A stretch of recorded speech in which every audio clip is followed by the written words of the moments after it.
Vážení hostia, dovoľte mi, aby som vás všetkých srdečne pozdravil a privítal na tejto slávnostnej udalosti.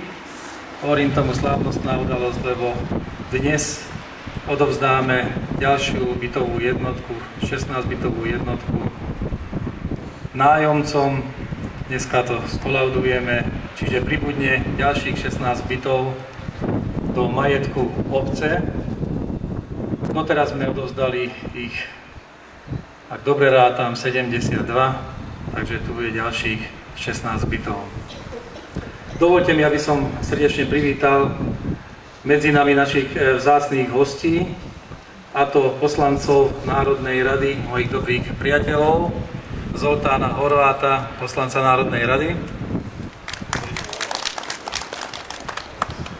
Gála Gábora, poslanca Národnej rady Slovenskej republiky,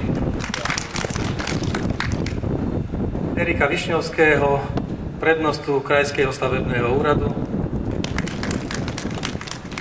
a Klimek Szilárda, prednostu obvodného úradu v Galante. Čiže táto dotácia je nenávratná a to z toho vyplýva, že je to dotácia, že 30 rokov budeme splácať úver.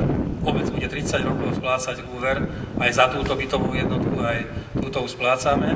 Takže do 30 rokov obec nemôže predať túto bytovú jednotku. Tehát mindenkinek sok sikert, jó egészséget, és esetleg megkérdezem, či páni poslanci Národnej rady, megkérdezem a képviselő urakat, akarnak-e, vagy hideg van már, inkább menjünk. Dobre, nikto nepožiadal o slovo, ja si myslím, že môžeme pristúpiť k tomu, aby sme predstavili slávnostne pásku.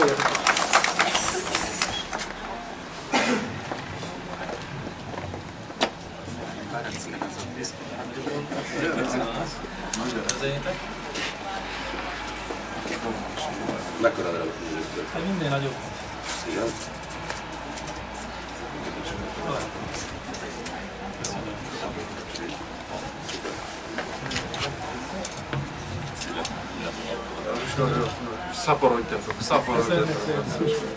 Poďte, tak môžeme ísť ďalej. Idem prvý? Áno, ty si pán domáci.